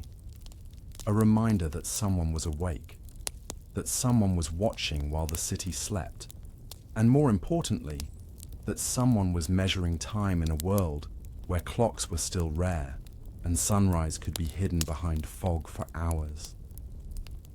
In neighborhoods too poor for personal timepieces and too overworked for sunrise wakefulness, timekeeping had to be embodied. And that embodiment was the watchman, a man whose footsteps became, quite literally, the heartbeat of the street. His rounds were steady, and usually the same each night. He walked loops, from the cloth mill gate to the corner pub, past the alley, behind the bakers, down to the canal, then back, again and again and again. Sometimes the fog was so thick he could not see his own hand. Sometimes he relied on memory and the sound of dripping water to find his place. And as he walked, he marked the hour, sometimes by calling it aloud in a low voice. 2 o'clock, and all's well. Sometimes by rapping his staff against a curb, or knocking softly on designated walls. These sounds filtered through thin windows and stone tenements, mixing with the breath of sleepers and the dreams of the overworked. But here's the quiet truth. Most sleepers heard him. Even in deep fatigue, the brain registered the rhythm. It was part of the ambient noise of Victorian life. And in some strange way, it soothed. A woman in Liverpool wrote in her 1875 diary, "I do not rest well without the tap. It is not fear, it is the knowledge that the night is not empty." Others relied on him in ways even he could not have known. Children learned to mark time by his passing. One pair of sisters in Bolton told a visiting nurse that they knew how many turns he made by counting the number of times he passed their window, which meant they could sneak reading time before being told to sleep. He was a living metronome. But the job came at a cost. The average watchman suffered from chronic foot problems, untreated respiratory illness from fog inhalation, and poor eyesight from hours of peering through smoke-choked alleys and half-lit streets. They rarely had medical care. Few received pensions. Most retired only when they could no longer walk. Still, they worked. Not always out of pride, but because they understood their role. They were not just wardens of the street. They were, in a way, curators of a shared sleep. And beside them, closely connected, were the knocker-ups. Though often portrayed in sketches as comic figures, short men with long poles tapping windows from below, their work was deadly serious. Without them, whole factories would lose hours. Railway schedules would collapse. The morning tide wouldn't be met. Some knockers served as many as 100 clients a night, each with a different time and instruction. To manage this, they developed coded maps. Small books filled with street names, times, and window markings. Some even had coloured chalk systems, a blue line for 3:30, a red mark for 4:15, a circle for alternate days. One woman in Sunderland, who worked as a knocker-up for over 30 years, claimed she could tap a specific bedroom window with her eyes closed by counting her steps and listening for the echo of her own boots on stone. Most astonishingly, they did this in silence. Knocker-ups did not call out. They did not break the quiet. Their goal was not to wake the house, only the person. It was a surgical strike against sleep. Gentle, precise, and wholly trusted. There was an intimacy here. Clients would sometimes leave sweets on the windowsill in winter, or pennies wrapped in cloth during holidays. Some knockers formed lifelong relationships with families they never once spoke to face to face. It was all done through panes of glass and careful timing. But change was coming. By the 1880s, alarm clocks were growing cheaper and more reliable. Police patrols expanded. Gaslight reached more corners. And so, the professions of the watchman and the knocker-up began to recede. Slowly, quietly. Not because they failed, but because they had succeeded too well. They had taught people how to live with the night, how to carve predictability from darkness, how to find rhythm where once there was only fear, but the price was high. Sleep had become measured, divided, prompted.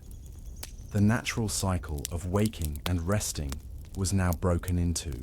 Appointments, 3:15 knock, 3:20 tea, 4:09 departure.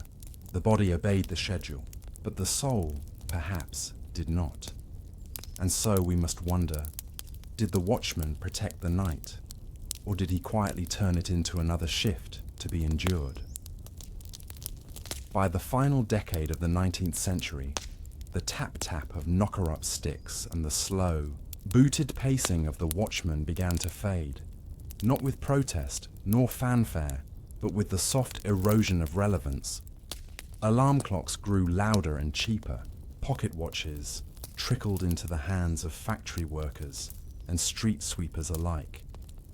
Gaslight illuminated alleys that had once needed a human presence to feel safe. And the newly formalized police began organizing foot patrols with whistles and truncheons, offering something the watchman could not: official authority. Still, in quiet corners of Britain's older neighborhoods, the rituals lingered. In Salford and parts of Hull, window tapping persisted until nearly 1910. There, it was not unusual for an elderly man, too stooped for factory work, too proud to beg, to continue his rounds with a stick and a notebook, calling on widows and apprentices who had grown up with the sound and still found comfort in it. Some even paid more than they needed to, not because the service was better, but because the sound of that tap, the signal that someone was awake, someone was near, was worth more than the coin beneath the sill. But gradually, the streets grew quieter. The knockers were replaced by springs and bells. The watchmen gave way to patrols in uniform. Night became standardized, regulated by streetlight, divided by timetables, scheduled by machinery. Sleep, too, changed. It no longer began when the world dimmed or ended when the window rattled. It became a private negotiation. Inside homes, people began to wake not from the tap at the glass, but from the shrill alarm beside the bed. The sound was more efficient, but colder, less human. The transition was rarely remarked upon, but it marked something deeper: the slow evaporation of communal timekeeping, the shift from shared rhythm to individual isolation. Because that's what the Midnight Guardians truly represented, not security in the modern sense, but belonging. Their footsteps and knockings weren't just about waking up. They reminded you that the world had a shape, even at 3 in the morning, that someone was marking time, that even in the fog you were part of something, a neighborhood, a schedule, a quiet understanding that life went on. And as they disappeared, so did that feeling. A woman in Derby wrote in a letter to her son in 1908, "The new man does not knock. He whistles, sharp and loud. It wakes everyone and nobody. I miss old Carrick. He tapped like a memory." There's something profound in that phrase. He tapped like a memory, because for many Victorians, the watchman and the knocker-up were exactly that. A living memory of a city that once breathed more slowly, more softly, more together. Even today, traces of them remain. A few buildings in Manchester still bear small iron hooks beside upstairs windows, once used by knockers to steady their poles. A faded notice survives in Blackburn: tap, lower pane only, baby sleeps above. And somewhere in the archives of the Yorkshire Record Office lies the ledger of an unnamed watchman who recorded each night's quiet in 3 words: all still, fog. What these remnants suggest is not just nostalgia, but loss. A subtle loss of shared time, shared space, shared rest. And perhaps that's what made these figures so quietly essential. They didn't stop crime. They didn't enforce laws, but they reminded a city every night that the dark wasn't empty. They gave shape to the silence. They paced the hours so you didn't have to. And when they finally stepped off the street for the last time, the night grew just a little colder, a little longer, a little less kind. So we ask, when the knock stopped, did we wake more efficiently or sleep more alone? In a 2-story brick house on a quiet lane in Canterbury, sometime around 1861, a woman sat beside her bed with a needle in one hand and a Bible in the other. The room was still, the coals low in the grate, and her family asleep behind closed doors. And though her eyes burned and her fingers ached, she did not yet rise to lie down. Instead, she wrote just a few lines in the margin of an old account book already filled with recipes, letters, and notes about jam. Did not sleep until past the 3rd psalm, stared long at the window latch, imagined a sound, woke after 2 hours, felt the baby move in his sleep, returned to reading the Gospel of John. Laudanum avoided, tea at midnight, slept better. Her name was Sarah Elsmore, and she was a housewife, not famous, Not published, not extraordinary by any modern account. But what she left behind unknowingly was something rare. A record of sleep, not of dreams, but of sleep itself. The nightly attempt to surrender, and the daily struggle with its absence. Her journal, now archived in a local records collection, spans nearly a decade. Not every page is about sleep, but many are. And, from these notes, a pattern begins to emerge. One familiar to many Victorian women, but rarely named. The quiet, domestic endurance of sleeplessness. Sarah was not ill, nor was she diagnosed with nerves, or given a fainting couch and salts like wealthier women in novels.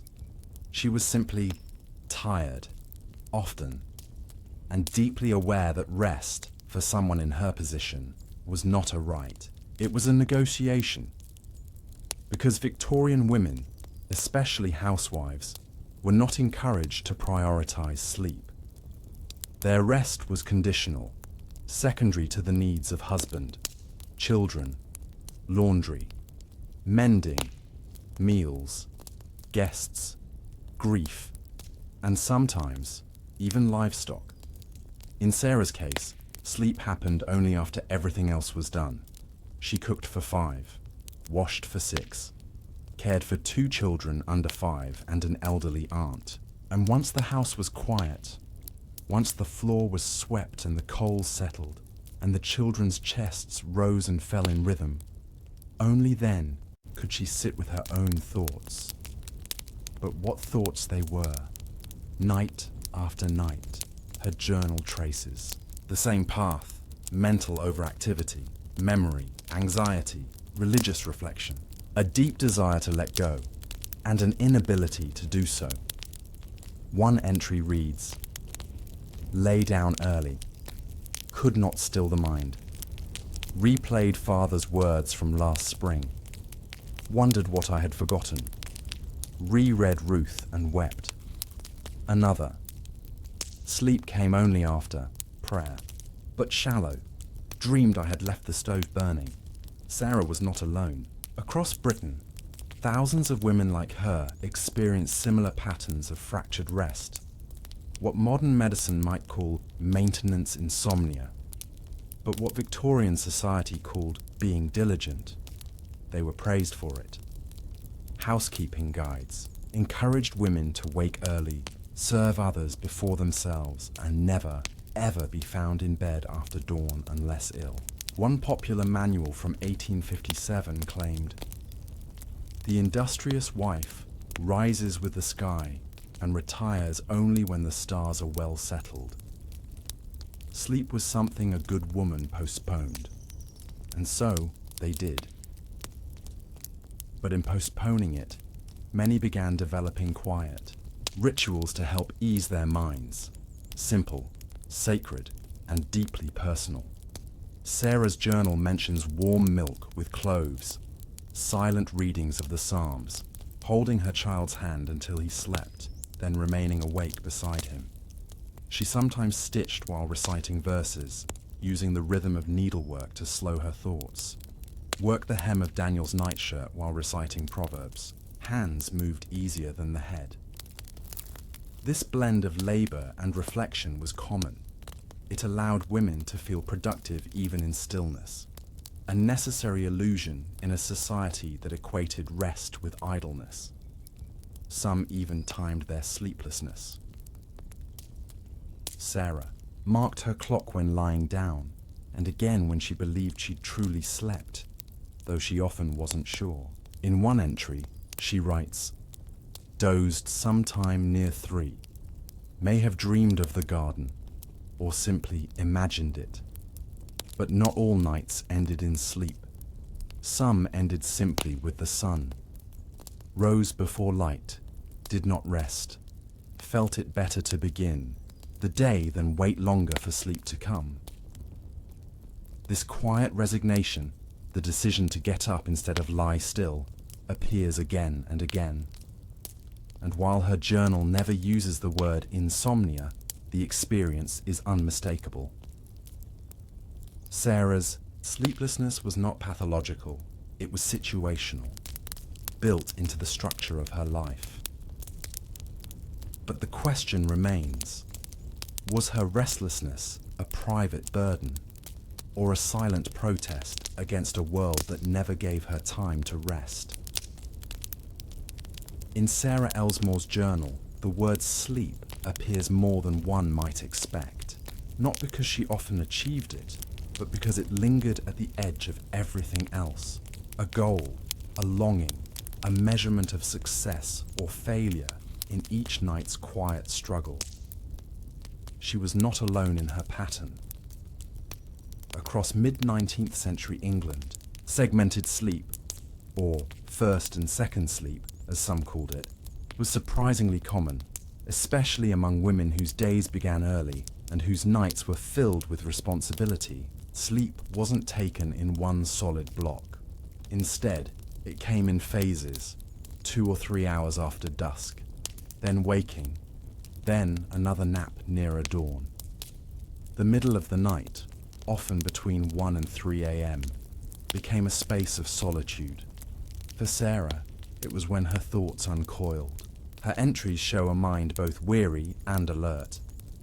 In these early morning hours, she did not sleep, but she also did not work in the way daylight expected. Instead, she read scripture, rehemmed clothing, wrote small notes to herself, brewed weak tea, sat in silence. Woke just after 1, did not try to force sleep, read Isaiah, thought of mother, tended fire, heard nothing. It felt like the house belonged to me. These hours, borrowed from rest, became a kind of secret life. Sarah was devout, though not rigid. Her faith was steady, practical, comforting, and she turned to it often when sleep failed. The Psalms were her favorite companion. She marked certain verses with thread, soft tassels sewn into the binding so she could find them in the dark. Her favorite entry, repeated 3 times over the years: "He giveth his beloved sleep." Psalm 127-2. But the verse was more longing than comfort.